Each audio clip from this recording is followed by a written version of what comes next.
Haryana civil service से जुड़े सभी एस्पिरेंट को दिशा क्लासेज की तरफ से हमारा नमस्कार।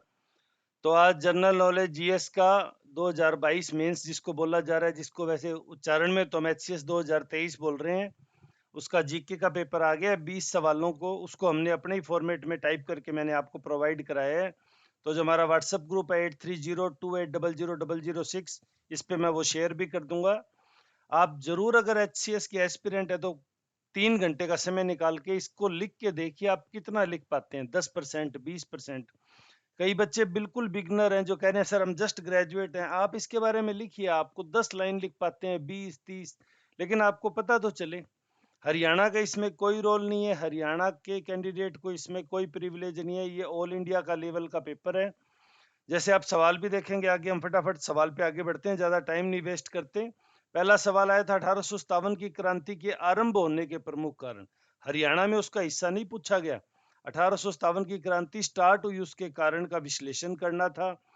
स्वतंत्रता संग्राम के दौरान स्वदेशी आंदोलन, जो स्वदेशी मूवमेंट हुआ था, उसके संदर्भ में निम्नलिखित विभूतियों का योगदान 5 लोगों का पूछा गया। भारतेंदु हरिश्चंद्र, दादा भाई नौरोजी, लाला लाजपत राय, बाल गंगाधर तिलक, महामना मदन मोहन मालवीय जी। फिर उसके बाद करें भारतीय संविधान को अनुप्राणित करने वाले, अनुप्रमाणित मत समझना, अनुप्राणित ही है ये वर्ड, आधारभूत मूल्यों की विवेचना। ये काफी अच्छा सवाल था। संघवाद में साथ आने और किसी को साथ रखने के प्रतिदर्शों में क्या अंतर है, मॉडल्स में क्या अंतर है, भारतीय संघवाद को आप किस श्रेणी में रखेंगे और क्यों। जो सवाल पूछा गया उसका लॉजिक भी पूछा गया, यूं नहीं कि हम तुक्का मारे, उसका लॉजिक भी हमारे फेवर में, उस चीज के हमारे उत्तर के पक्ष में हमारे पास पर्याप्त सबूत भी होने चाहिए। राष्ट्रीय शिक्षा नीति नो डाउट बीजेपी का मास्टर कार्ड है ये, इसको जरूर पूछा जाना था।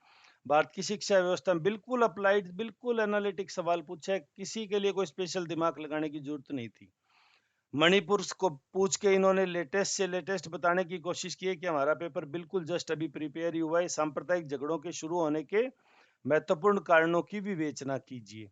फिर आप देखेंगे उचित उदाहरणों के साथ भारत में कृषि के विकास में सड़क परिवहन की भूमिका, एग्रीकल्चर के साथ रोड डेवलपमेंट का क्या रोल है, भारत के कुछ हिस्सों में लगातार बाढ़ आने के क्या कारण है और इन बाढ़ों से होने वाले नुकसान को न्यूनतम करना, न्यूनीकरण के लिए उचित उपाय। भारत की पूर्व की ओर कार्यनीति ने कैसे पूर्वी एशियाई देशों के साथ इसके संबंधों को परिवर्तित किया, तो एक्ट ईस्ट पॉलिसी को लेके यहाँ पूछा गया है। क्वाड जो आजकल सबसे ज्यादा चर्चा में है, चीन को काउंटर अटैक घेरा जा रहा है इसके द्वारा। भारत की सदस्यता ने भारत प्रशांत के सुरक्षा परिदृश्य को गुणात्मक रूप से बदल दिया, इस पे टिप्पणी करनी थी। एक ये देखिए बहुत ही अच्छा सवाल था, भारत की परमाणु नीति कैसे पहले तो बनी विश्व शांति के खतरे के रूप में देखी जाने से लेकर विशेषतः दक्षिण एशिया के पर्सपेक्टिव में शांति की गारंटी के रूप में, यानी कैसे अपोजिट होगी, कैसे दुनिया ने उसे खतरे के रूप में देखा और बाद में वही शांति की गारंटी बनी, इसकी विवेचना करनी थी। जीएसटी का कलेक्शन नो डाउट दिनों दिन बढ़ ही रहा था, आप देख ही रहे हैं न्यूज में लगातार। तो भारत की अप्रत्यक्ष कर व्यवस्था में एक निर्णायक परिवर्तनकारी है, इसको लेके एक टिप्पणी पूछी गई थी आपसे 200 शब्दों में। नीति आयोग के कार्यों को सूचीबद्ध करना था और उसके द्वारा भारत की जो नियोजन प्रक्रिया प्लानिंग में लाए गए परिवर्तनों की विवेचना करनी थी। G20 का हम सेलिब्रेशन कर ही रहे हैं, हमारे को अध्यक्षता मिली है, तो G20 के अध्यक्ष के रूप में भारत में आयोजित प्रमुख गतिविधियों का विवेचन करना था।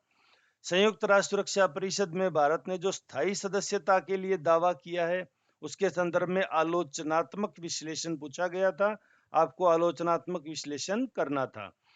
रूस यूक्रेन युद्ध में भारत के प्रमुख हितों की विवेचना करनी थी, तो उसमें भारत को क्या क्या लाभ हुआ, क्या क्या हानियां हुई।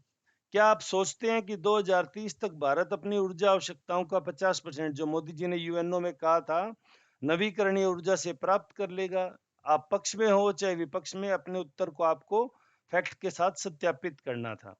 वैक्सीन को हिंदी में टीका लेके लिख के पूछा, इंग्लिश में इसका वैक्सीन भी दिया हुआ था।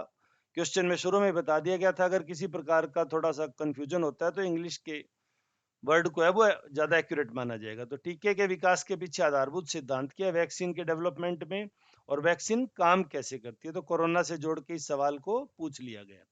2 सवाल जो आए थे स्टेट्स के, रोपाई के 6 सप्ताह के पश्चात चौड़ी सेम की ऊंचाई को निकटतम सही सेंटीमीटर में मापा गया। नीचे आवर्ती विवरण है, तो ये इसकी हाइट है और ये इसकी फ्रीक्वेंसी है। 3 से 5 सेंटीमीटर, 6 से 8 सेंटीमीटर, 9 से 11 सेंटीमीटर, 12 से 14 सेंटीमीटर, 15 से 17 सेंटीमीटर और 18 से 20 सेंटीमीटर। 2 सवाल पूछे गए, बी के 2 पार्ट पूछे गए थे।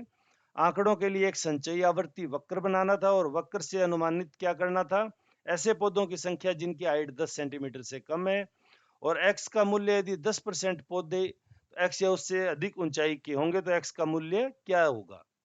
और 20वां सवाल, इसके भी 5 हिस्से किए गए थे। निम्नलिखित संख्यात्मक आंकड़ों के प्रकार को आप के रूप में कैसे प्रदर्शित करेंगे, अपने चयन के लिए संक्षिप्त कारण बताने थे। पिछले 10 वर्षों में भारत में प्रति एकड़ चावल की औसत उपज, वर्ष 2020 में प्रमुख मुख्य फसलों की उपज कीमत, पिछले 2 वर्ष के प्रत्येक माह में एक शहर में सड़क हादसे में मरने वालों की संख्या, एक कॉलेज में पढ़ाई करने गए प्रत्येक विषय पर व्यतीत किए गए समय का अनुपात, और एक बड़े कस्बे में प्रति परिवार बच्चों की संख्या। तो आप जब देखेंगे इसमें हरियाणा के कुछ बच्चे कह रहे थे हरियाणा के इकोनॉमिक, तो देखिए यहाँ कोई काम नहीं आया। इकोनॉमिक सर्वे हरियाणा का, हरियाणा के पर्सपेक्टिव में सिंगल डाटा नहीं पूछा गया, सारा यूपीएससी पैटर्न का था। यानी जिन बच्चों ने यूपीएससी मेंस की तैयारी कर रखी है, जो यूपीएससी में अटेम्प्ट्स दे रहे हैं, डेफिनेटली एचसीएस अब उन्हीं का एग्जाम है, उन्हीं लोगों को। तो अगर आप एचसीएस की तैयारी करना चाहते हैं तो आप यूपीएससी की तैयारी कीजिए, एचसीएस की तैयारी ऑटोमेटिक उसमें इन्वॉल्व है। अब एचसीएस 2023 इस मुख्य परीक्षा के परिणाम आने के साथ इंटरव्यू के साथ ही आ जाएगी, तो इसकी तैयारी में जुट जाइए।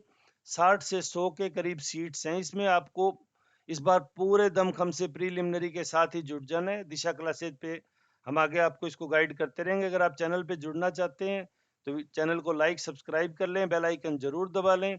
व्हाट्सएप ग्रुप में जुड़ना चाहते हैं तो अपना नेम, एड्रेस और अपना जो एचसीएस का आपका सब्जेक्ट था वो तीनों लिख के आप हमें मैसेज कर सकते हैं। साथ में ये मेंशन जरूर कर दीजिए कि आप एचसीएस 2023 में जुड़ना चाहते हैं, ताकि हमारे को कंफ्यूजन ना हो कि आपको किस ग्रुप में जोड़ना है। फिर भी आपके मन में अगर कोई सवाल है तो आपका स्वागत है। वीडियो के अंत तक जुड़े रहने के लिए धन्यवाद। आपका दिन शुभ।